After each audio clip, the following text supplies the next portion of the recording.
RP Mishra, motivational speaker, life coach and business coach. दोस्तों, मैं आज आपके बीच में अपना परिचय देना चाहूँगा। मेरा जन्म एक मिडिल क्लास परिवार में हुआ था। मेरे पिताजी एक प्राइमरी स्कूल के शिक्षक हुआ करते थे। हम 4 भाई 4 बहन हैं, मैं बीच का हूँ। हमारी प्रारंभिक शिक्षा गांव के स्कूल में हुई। वहाँ के इंटर कॉलेज में हमने पढ़ाई लिखाई करी और इसके बाद मैं इलाहाबाद पढ़ने आ गया। इलाहाबाद से हमने इंजीनियरिंग की डिग्री ली। मैंने सिविल इंजीनियरिंग में बीटेक किया, फिर आगे चल करके हमने एमटेक भी किया। हमारी सबसे पहली नौकरी मिलिट्री में लगी। वहाँ पे करीब हमने 2 साल नौकरी किया और मैं ज़िंदगी में कुछ बड़ा करना चाहता था। तो मैंने फिर एग्ज़ाम दिया और मेरा सिलेक्शन यूपी पीडब्ल्यूडी में हुआ और मैं पीडब्ल्यूडी में नौकरी करना शुरू कर दिया। हमने बहुत सारी सड़कें बनाई, बिल्डिंग बनाए, पुल बनाया, कलवर्ट बनाया और करीब 10 साल हमने बड़े मन से अपने पीडब्ल्यूडी की नौकरी करी। लेकिन नौकरी के दौरान ही मुझे अपने गांव में जो मेरे बाबा थे, मेरे पिताजी के पिताजी, उनकी एक बात मुझे हमेशा याद आती थी। वो कहा करते थे, उत्तम खेती, मध्यम बान, निकृष्ट चाकरी, वीक निदान। वो कहते थे कि सबसे उत्तम खेती है, बीच का जो होता है वो व्यापार होता है और सबसे निकृष्ट काम होता है नौकरी करना। तो मैं जब जॉब कर रहा था तो मुझे बाबा की अपनी वो बातें याद आ रही थी और पढ़ाई के ही दौरान वो चीज़ें मेरे कान में कभी न कभी गूंजती थी। इसीलिए मैं पढ़ाई के दौरान ही छोटे छोटे बिजनेसेस भी किया करता था। मैं कभी बेरोजगार नहीं रहा। लेकिन पीडब्ल्यूडी में 10 साल नौकरी करने के बाद मुझे लगा कि अब मुझे आगे की जो लाइफ मेरी है, आगे की मेरी जो ज़िंदगी है, ये मुझे अब नौकरी में नहीं बिताना चाहिए। मुझे अपना कोई स्टार्टअप करना चाहिए, मुझे कोई अपना बिजनेस खड़ा करना चाहिए। और हमने फिर बिजनेस में अपना करियर बनाना शुरू किया दोस्तों। और हमने कई बिजनेसेस ट्राई किए और लगभग मैं जो भी बिजनेस किया हर बिजनेस में कामयाब रहा। क्योंकि सफलता के सिद्धांत मुझे बचपन से मेरे पिताजी ने सिखा दिया था और वो सिद्धांत उन्होंने बताया था, कठिन परिश्रम करो। मेरे पिताजी एक बहुत ही परिश्रमी व्यक्ति थे।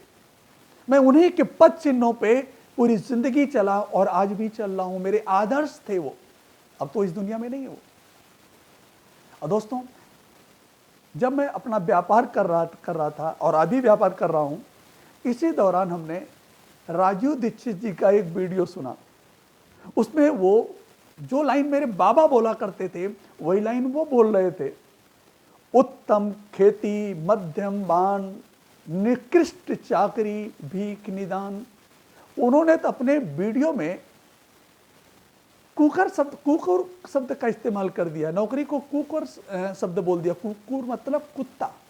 हालांकि ये शब्द हम नहीं बोल सकते। तो कहने का मतलब है कि आज की डेट में, आज के परिवेश में ये जस्ट उल्टा हो गया है। अगर आप किसी बच्चे से पूछो, बेटा पढ़ लिख करके क्या करना चाहोगे, तो कहेगा नौकरी। तो नौकरी को आज की डेट में लोग सर्वोच्च प्राथमिकता देते हैं। समाज में नौकरी को लोग भगवान के तुल्य मानने लग गए हैं। लेकिन दोस्तों, सब पलट गया। तो आज नौकरी उत्तम हो गई है। व्यापार को लोग पहले भी मिडिल में था, आज भी मिडिल मांगते हैं। और दोस्तों, जो खेती पहले उत्तम कही जाती थी, आज उस खेती को सबसे निकृष्ट माना जाता है। लेकिन मैं अगर अपने अनुभव के आधार पर बताऊं, क्योंकि मैं गांव का एक किसान परिवार का व्यक्ति हूं, मैं अपने अनुभव के आधार पर अगर देखता हूं तो दोस्तों, व्यापार, अपना खुद का कोई व्यापार करना चाहिए, कोई बिजनेस करना चाहिए, कोई स्टार्टअप करना चाहिए। और पिछले करीब 2 साल मिलिट्री इंजीनियरिंग की अनुभव, 10 साल यूपी पीडब्ल्यूडी में एक सिविल इंजीनियर की नौकरी का अनुभव और पिछले 22 साल का बिजनेस का अनुभव। ये सारे अनुभव का अगर मैं निचोड़ लूं, अगर मैं आपको बताऊं, तो दोस्तों, व्यापार करना चाहिए, बिजनेस करना चाहिए, कोई स्टार्टअप करना चाहिए। और इस सारे अनुभव के बाद मेरे मन में एक विचार आया क्यों ना एक मोटिवेशनल स्पीकर के रूप में मैं अपना आगे का करियर, जो मेरे पास अनुभव है, वो अनुभव मैं अपने समाज के बीच में, अपने लोगों के बीच में बांटूं।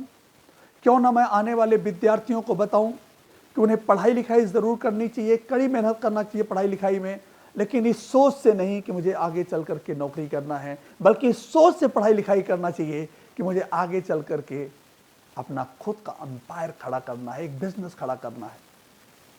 तो दोस्तों, आज मैं एक मोटिवेशनल स्पीकर के रूप में, एक लाइफ कोच के रूप में, एक बिजनेस कोच के रूप में, एक नए अवतार के रूप में आपके बीच में आना चाहता हूं और अपने इस YouTube चैनल के माध्यम से नव युवकों को, नए लोगों को, जो लोग अपनी ज़िंदगी में कुछ करना चाहते हैं, कुछ बनना चाहते हैं, उनके बीच में अपना अनुभव शेयर करना चाहता हूं।